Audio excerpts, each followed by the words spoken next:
Darlings, grab your strongest drink and settle in, because what I'm about to share will absolutely rock your world. The story I've uncovered about our beloved Prince's tragic death is so shocking, so scandalous, that it'll make your favorite reality TV drama look like a children's bedtime story. Let me take you back to those final months of Prince's life, and honey, what I'm about to tell you will chill you to your bones. Our purple-clad genius, the man who had always exuded confidence and control, was literally jumping at shadows. Can you believe it? The artist who once commanded stages worldwide was living in absolute terror. Sources incredibly close to Prince, and trust me, darlings, these people were in his inner circle, have revealed that Paisley Park, his legendary creative sanctuary, had transformed into something straight out of a spy thriller. We're talking security cameras in every corner, strict visitor protocols that would make the Pentagon blush, and a panic room that would put Fort Knox to shame. But what could possibly make someone as powerful as Prince so terrified? Well, buckle up, buttercups, because this is where things get really interesting. Let me drop some names that'll make your cocktails quiver. Jay-Z and Diddy. Oh yes, these industry titans aren't just casual players in this tragedy. They're right at the center of this twisted web. Remember that seemingly innocent deal with Tidal? What started as a simple streaming agreement turned into something far more sinister than anyone could have imagined.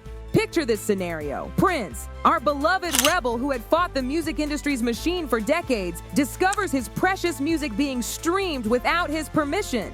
The sheer audacity. And who was pulling the strings behind Tidal? None other than Jay-Z himself. But darlings, this betrayal was just the tip of the iceberg. Now, what I'm about to tell you is absolutely explosive. According to comedian Katt Williams, and honey, you know she doesn't just throw accusations around without receipts, Prince had gathered enough dirt on both Jay-Z and Diddy to potentially demolish their entire empires. We're talking career-ending, reputation-destroying, empire-crumbling evidence. What kind of evidence, you ask? Well, that's the million-dollar question that might have cost Prince his life. Sources whisper about secret recordings, damning documents, and information so sensitive it could bring down some of the biggest names in the industry. No wonder certain people were nervous. Let's dish about these infamous industry parties, shall we? On one side, we had Diddy's notorious freak-off gatherings, lavish, exclusive affairs dripping with excess and swimming in secrets. Young artists, desperate for their big break, practically forced to attend these events where the price of admission might just be their soul. The stories that have emerged about what went on behind those closed doors would make even the most hardened industry veteran blush. And then there was our dear Prince, bless his revolutionary heart, creating his own exclusive gatherings, the legendary 3,121 parties. Oh, the contrast couldn't be more stark. While Diddy's events were apparently breeding grounds for compromise and coercion, Prince was offering a true sanctuary, a sacred space where artists could actually focus on their craft without fear of exploitation. How noble and how dangerous for those who preferred to keep their power through manipulation and control. Here's something that'll make your skin crawl: the elevator. Not just any elevator, my dears, but the elevator where Prince was found. Now, let me remind you of something bone-chilling. Prince had always referred to elevators as the devil. He wasn't just being metaphorical. He saw them as symbols of something sinister in the industry. And where was he found? In an elevator.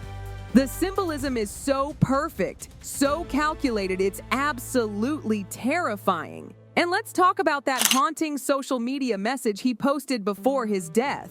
"You're never safe," he warned his followers. It wasn't just a random post, it was a cry for help, a warning to others, perhaps even a prediction of his own fate. Now, let me paint you a picture that'll haunt your dreams. Our beloved Prince, known for his clean living and almost obsessive attention to his health, supposedly dies from counterfeit pills laced with fentanyl. Does this sound like the Prince we knew? A man who was famously meticulous about what he put in his body? A man who didn't even drink alcohol? Please! The official investigation reads like a badly written crime novel. Security footage mysteriously vanishing into thin air, key witnesses never questioned, and an investigation that wrapped up faster than a Hollywood marriage. They called it an accident, but darling, in this industry, accidents have a funny way of happening to people who know too much. Have you noticed the disturbing pattern of legendary artists who dared to challenge the industry's power structure? Michael Jackson, Whitney Houston, and now Prince, all gone too soon, all under questionable circumstances, and all while fighting the system. This isn't just coincidence, darlings. It's a pattern that speaks volumes about what happens to those who dare to challenge the status quo.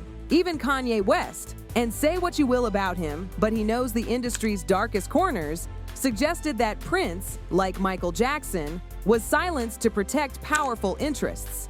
The pattern is there for anyone brave enough to connect the dots. Let's rewind to where this saga truly began. Prince's epic battle with Warner Brothers. Picture this scene.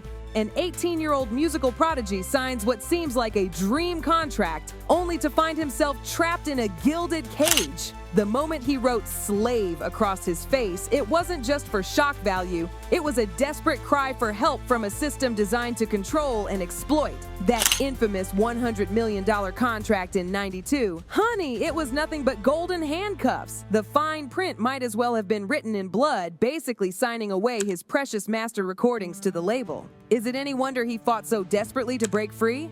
While Prince was fighting his battles, a new and terrifying power dynamic was emerging in the industry. Jay-Z and Diddy weren't content with just making music anymore. They were building empires on the backs of young artists. Their strategic alliance sent tremors through the industry, and Prince saw right through their carefully constructed facade. Those exclusive parties Diddy hosted, they weren't just social gatherings, they were sophisticated power plays. Young, vulnerable artists practically forced to attend, their careers hanging by a thread, facing pressures and temptations that would make your hair curl. The stories that have emerged about these gatherings would make a mafia don blush.